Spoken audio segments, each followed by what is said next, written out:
Hello नमस्ते, मेरो नाम मनबहादुर गुरुङ। अहिले म चाहिँ कहाँ छु भने तपाईँहरूलाई बताउँदैछु है। म चाहिँ अहिले यो टेन्ट पिक मुनि छ है, टेन्ट पिक फिल्डमा। टेन्ट पिक जाने बाटो चाहिँ यो देख्नुहुन्छ, यो टाढा टाढा टेन्ट पिकको त्यो पर देख्नुहुन्छ, त्यो टेन्ट पिक हो है। म चाहिँ अहिले टेन्ट पिकको फेदमा छ अहिले, डाँडामा। अनि यता चाहिँ देख्नु छ है यहाँको दृश्यहरू। यो चाहिँ गङ्गापुना हो, यो एरिया गङ्गापुना। यो चाहिँ यता गङ्गापुना फाँड है, गङ्गापुना फाँड। यहाँ पनि हिमालहरूको नाम थुप्रै पनि होला, तर मैले गङ्गापुना मात्रै चिनिन्छ यहाँ चाहिँ। अनि यता यो डाँडा चुचुरो देख्नु भयो चाहिँ माछापुच्छ्रे है। म चाहिँ अहिले एकदम हाइटमा, के अरे 5500 हाइटमा आएर चाहिँ म अहिले चाहिँ यहाँ यिनीहरू हेरिरहेको छ। यो चाहिँ यता माछापुच्छ्रे, अनि तल पनि छ एउटा हिमालको डल्लो। अनि तल चाहिँ एम्बेसी भयो है, अब छिम्रुङ आउने बाटो भयो। यो चाहिँ अलि बादल लगाइरहेको ठाउँ चाहिँ।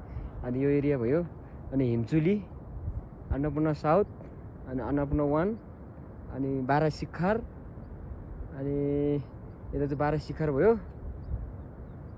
सिङ्गैचुली, 12 शिखर, अनि अन्नपूर्ण साउथ, अन्नपूर्ण 1, अन्नपूर्ण 2, यसरी छ है। यो चाहिँ यो चाहिँ यसरी छ। यो दृश्यहरू चाहिँ, यो दृश्य यहाँको दृश्यहरू देख्नुहुन्छ एकदम बवाल छ। आजको हाम्रो क्याम्प भने चाहिँ त्यो मुनि हो है। हाम्रो क्याम्प चाहिँ यो मुनि छ, तल छ। ल हाम्रो क्याम्प भने चाहिँ त्यहाँ हो। अहिले चाहिँ त्यहाँदेखि चाहिँ एकदम मेहनत गरेर है, 1.5 घन्टा लगाएर हिँडेर आएको म यो डाँडामा। यहाँको दृश्यहरू चाहिँ बवाल देखिरहेको छु कि। आमामामा के हो यस्तो, स्वर्गै छ कि यार। नेपाल भनेको चाहिँ आमामा यस्तो हो नि त। अनि नेपाल भनेको चाहिँ एकदम स्वर्ग हो क्या। यस्तो एकदम स्वर्ग जस्तो ठाउँलाई छोडेर हामी अरूको देशमा खाडी मुलुक गएर है दुःख गर्नुपर्छ है। आफ्नो स्वर्ग जस्तो ठाउँलाई छोडेर के गर्नु। यो ठाउँमा पनि है एकदम पर्यटन क्षेत्र हो, एकदमै पर्यटन क्षेत्र हो। पारिपट्टि चाहिँ के अरे एबिसी हो, बिस्क्याम। यहाँ चाहिँ होटल छ, 6वटा होटल छ है। अनि यो ग्लासियर, यताको ग्लासियर तरेर चाहिँ यता चाहिँ आउन सक्दैन कि, एकदम रिक्स छ यहाँ चाहिँ। हामी चाहिँ हिजो एकदम मेहनत रिक्स लिएर पनि यो ग्लासियर चाहिँ हिजो हामी क्रस गरेर आयो है। अनि पहिला चाहिँ यो टेन्ट पिक चढ्नलाई चाहिँ एकदमै धेरै पर्यटनहरू चाहिँ आउनु भएको थियो।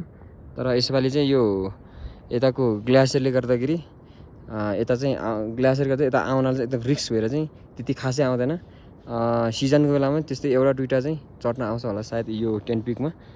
अनि यहाँ चाहिँ कस्तो भने यहाँ चाहिँ केन्द्रलाई पछि यो भविष्य लागेको चाहिँ केन्द्रलाई यहाँ आइदियो भने चाहिँ त्यहाँदेखि चाहिँ केबल कार चाहिँ यो ठाउँमा हालिदियो भने चाहिँ एकदम बवाल हुन्छ ठाउँ चाहिँ। यो चाहिँ एकदम चर्चित ठाउँ हुन्छ कि यो चाहिँ है। यो ठाउँ चाहिँ यहाँको तपाईँले होटल चाहिँ त्यो डाँडातिर, अनि यो ठाउँनिर चाहिँ अलि सेफ नै छ है। ठाउँ चाहिँ एकदम राम्रै रहेछ। यहाँ चाहिँ केबल कार चाहिँ त्यो पारिबाटै यहाँसम्म केबल कार हालिदियो भने चाहिँ भविष्यको लागि चाहिँ एकदम दामी छ पर्यटन क्षेत्र चाहिँ एकदम भौगोलिक हिसाबले हेर्दा चाहिँ यो ठाउँ चाहिँ एकदम दामी छ क्या है। के भनौँ, यहाँको अब बयान पनि गर्न सक्दैन क्या मैले। अब यहाँको दृश्यहरू हेरेर पनि है, कस्तो यहाँको दृश्य हेर्दा एकदम गर्व लागेर आउँछ क्या है।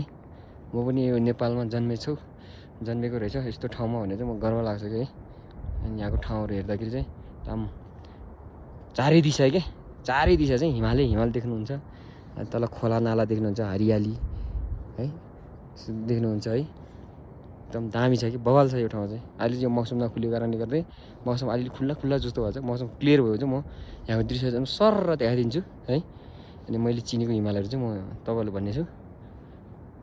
ल सो गाइस, अहिले चाहिँ म एकछिन वेट गर्छु, यहाँ मौसम खुल्छ कि खुल्दैन म एकछिन हेर्न पऱ्यो।